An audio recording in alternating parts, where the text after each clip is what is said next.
যাকে নমিনেশন দিবে সেই হারবে, কারণ বিগত ইউনিয়ন নির্বাচন দেখে জোর করে নেওয়া ছাড়া কোন ইউনিয়ন চেয়ারম্যান খুব কম সংখ্যক দল যাকে জিততে নেই তা বলবো না। আমার পাবনা সদর আসনে সদর উপজেলা 10টি ইউনিয়ন, 10টির ভিতরে 10টি বিরুদ্ধে প্রার্থী ছিল, একটাকে মেরে ফেললো সদর প্রার্থী আওয়ামী লীগকে।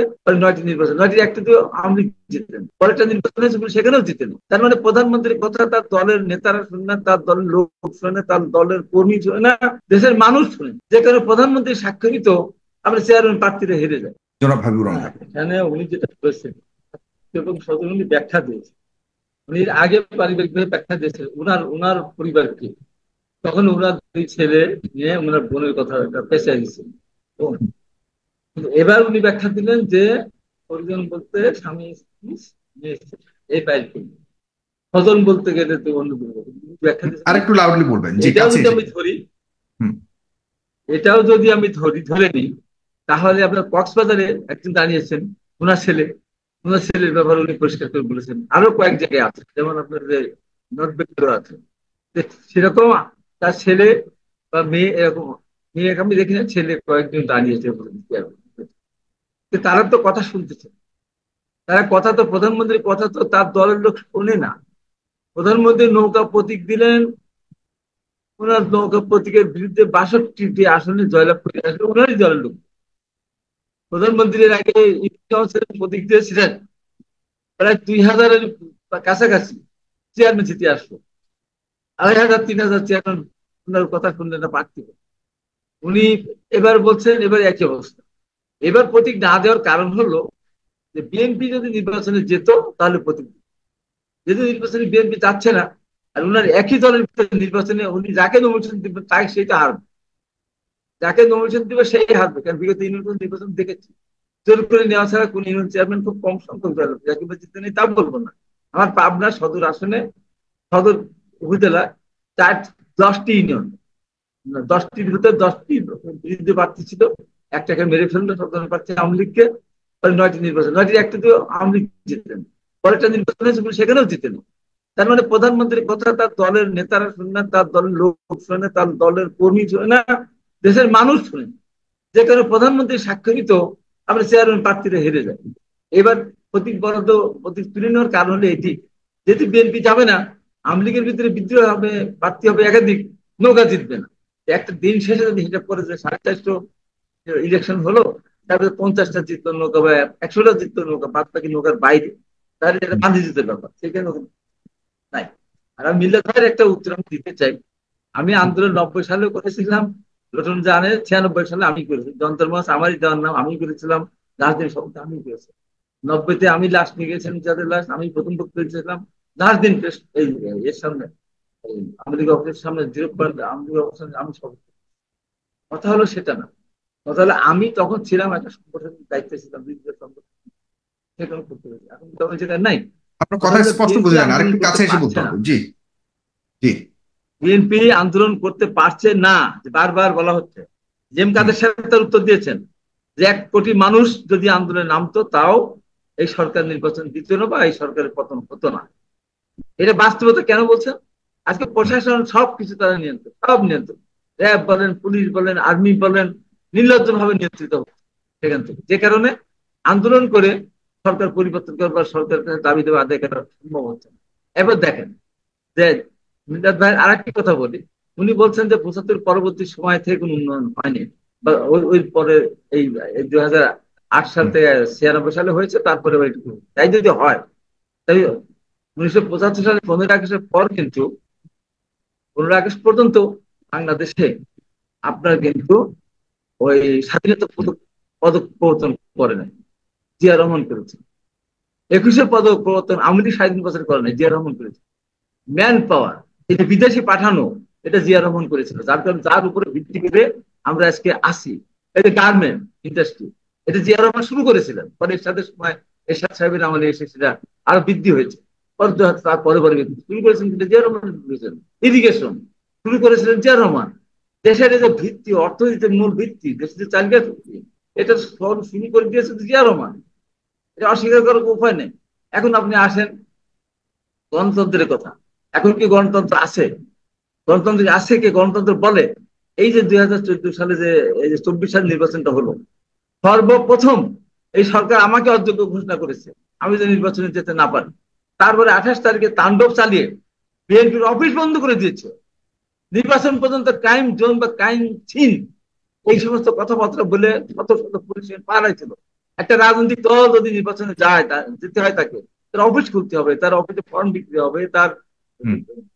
নেতারা ফর্ম কিনবে, সেখানে সাক্ষাৎকার হয়, ফর্ম যাচাই বাছাই হয়, কিচ্ছু করতে দিল না।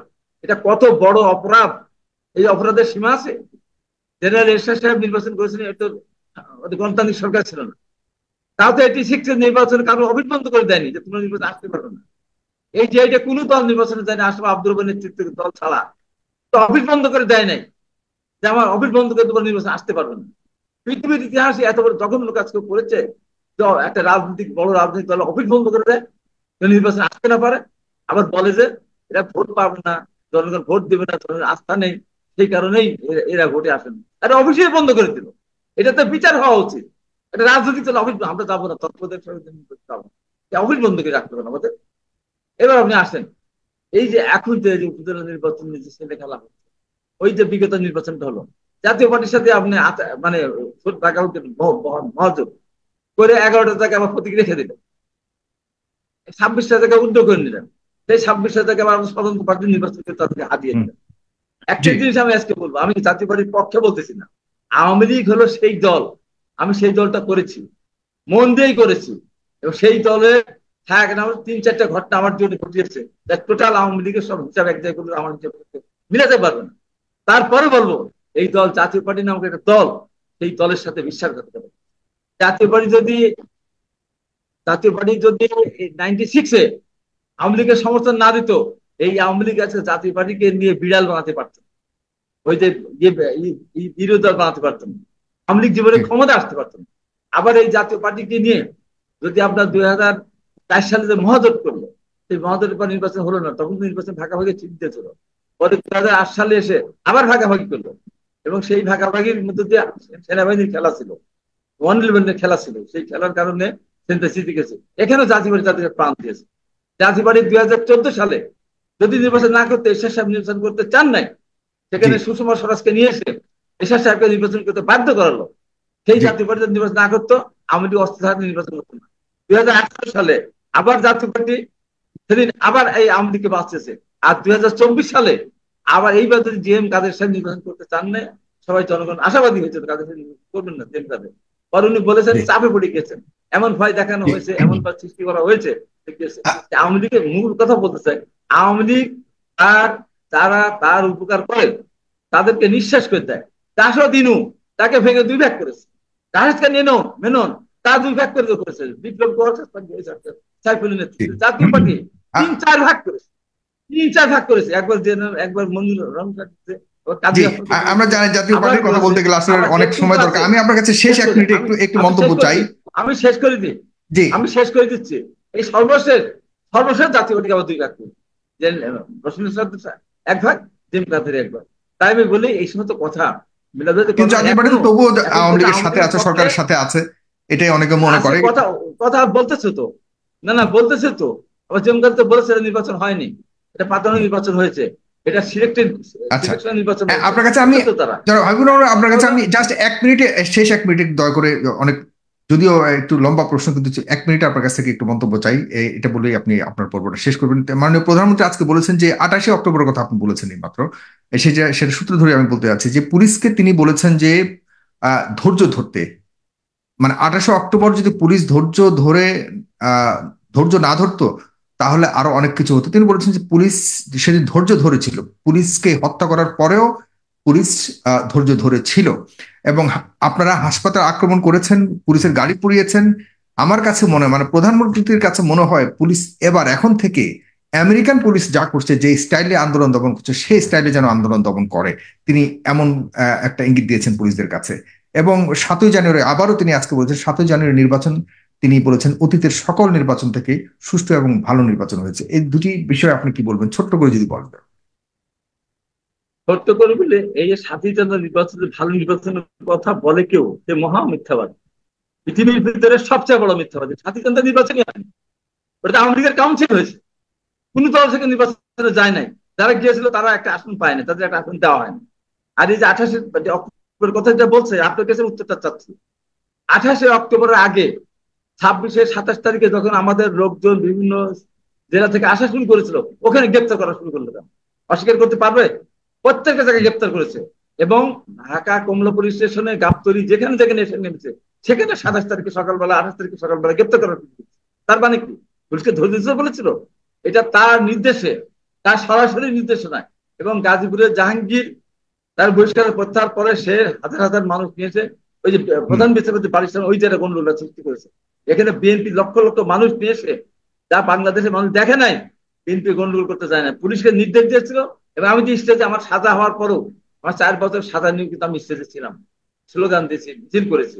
সেখানে আমি দেখেছি লাস্ট পর্যন্ত আমি ছিলাম। লাস্ট পর্যন্ত একদিন স্টেজের সাথে যখন পুলিশ তখন মহাসচিব আমরা নিয়ে বাধ্য হলাম। এটা কি কোন রাজনীতি হলো? পুলিশকে ধৈর্য করতে বলা হলো? পুলিশের উপর নির্দেশই ছিল পিটিয়ে ঢাকা সালা করে দাও। আর উনি এখন বলছেন পুলিশকে ধৈর্য, আমরা মিটিং শেষ করতে দিলেন না কেন? কেন মিটিং শেষ করতে দিলেন না? কেন আমরা মিটিং আনুষ্ঠানিকভাবে শেষ করতে পারলাম না? পুলিশের টিয়ার গ্যাসের ছেলে মহাসচিব বলতে বাধ্য হলো, আগামী তাকে নেমে যেতে হলো। এটা কোনো গণতান্ত্রিক অবস্থান সৃষ্টি হলো? তারপর থেকে ঠিক আছে, তারপর থেকে অফিস বন্ধ করে দিলেন কেন? কেন জানুয়ারি 7 তারিখে 10 তারিখ পর্যন্ত কেন অফিস বন্ধ রাখতে? এটা উত্তর দিতে হবে না আপনাকে? অবশ্যই দিতে হবে। কেন অফিস আমাদের বন্ধ করলেন? তাহলে কি পুলিশ, ওই পুলিশ কি ইচ্ছা মতো গিয়েছিল? তার বাড়ির হাত থেকে পুলিশ বাড়াতে গিয়েছিল? সরকার ইচ্ছা মতো গিয়েছে। তাই আজকে বলি, সরকার যা বলছে, যা করছে, এই যে আজকে $146 বিলিয়ন উপরে যে $1 মিলিয়ন যে ঋণ করেছে, এই দিন, হ্যাঁ, দৃশ্যমান কিছু উন্নতি হচ্ছে। এরশাদ সাহেব দৃশ্যমান উন্নতি শুরু করেছিল। এরশাদ সাহেব রংপুরের দিকে রাস্তা করা শুরু করেছিল। জি।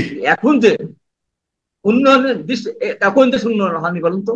এখন নেপাল বসে আছে, ভুটান বসে আছে, ইন্ডিয়া বসে আছে, পৃথিবীর সব দেশ উন্নয়ন করতেছে। তাদের দেশে ইন্টারনেট নেই? তাদের দেশে কি ফোর জি চালু হয় নাই? এই যে অবস্থা, 5G চালু হয় নাই? এখন জি। পৃথিবীর সব দেশই উন্নয়নে এগিয়ে যাচ্ছে। আমি শেষ কথা বলি, আমরা কত বড় ব্যর্থ রাষ্ট্র। আবারও বলি, আমরা কত বড় ব্যর্থ রাষ্ট্র। এই সরকার কত বড় অযোগ্য, জঘন্য এবং একেবারে অযোগ্য। তার প্রমাণ, আপনার ডলারের সাথে আমার টাকার বিনিময়, ইন্ডিয়ান টাকার সাথে আমার টাকার বিনিময়, মাসের রিঙ্গিতের সাথে আমার জি। টাকার বিনিময়, জি। জি। আপনার জি। সৌদি রিয়ালের সাথে আমার টাকার বিনিময়। শেষ করতে কোথায় হবে। গিয়েছি? এটাকে উন্নয়ন বলে? এটাকে উন্নয়ন বলে? তাই আমি বলবো, সঠিকভাবে সঠিক পদ্ধতি না আসেন, এই উপজেলা বাদ দেন। এই যে ওই 7ই জানুয়ারি প্রায় 3,2300 কোটি টাকা আপনার খরচ করেছেন, কি হয়েছে? কি রেজাল্ট হয়েছে? নিজেরা সংসদে বলে বিরোধী দল জি। নিজেরাই সবকিছু নিজেরা, দরকার কি এগুলি করা? শেষ কথা বলি ধন্যবাদ আপনাকে। যে, যদি ইলেকশন করতেই হয়, তাহলে আমার ছেলে যদি মিছিল আমার সাথে যেতে পারে, তাহলে আমার ছেলে দাঁড়াতে পারবে না কেন? আর এই দাঁড়ালে দেশে জনগণ, আওয়ামী লীগের লাগতে পারে, আওয়ামী লীগের এক কর্মী মনে করতে পারে ও, এখানে দেখেন কতখানি জি। এখানে প্রশাসনকে তারা নিয়ন্ত্রণ করে, যে ছেলে দাঁড়ালে আওয়ামী লীগের আরেকজন প্রার্থী জয়লাভ করতে পারবে না, কারণ প্রশাসন নিয়ন্ত্রণ করবে, বাহারের লোক জি। নিয়ন্ত্রণ করবে। তাহলে চিন্তা করেন, শাসনের সুশাসনের বালাই নেই এখানে। আওয়ামী লীগের লোকেরাও সেই কারণে বলতেছে আত্মীয়স্বজন দাঁড়াতে না পারে। তাহলে বোঝেন কোন জায়গায় আমরা আসি। একদম স্পষ্ট। এসে খারাপ আপনাকে ধন্যবাদ। যারা হাবিবুর রহমান হাবিব, আপনি মনে করছেন যে আওয়ামী লীগের লোকরাও এটা এক্সিকিউট মনে করেন।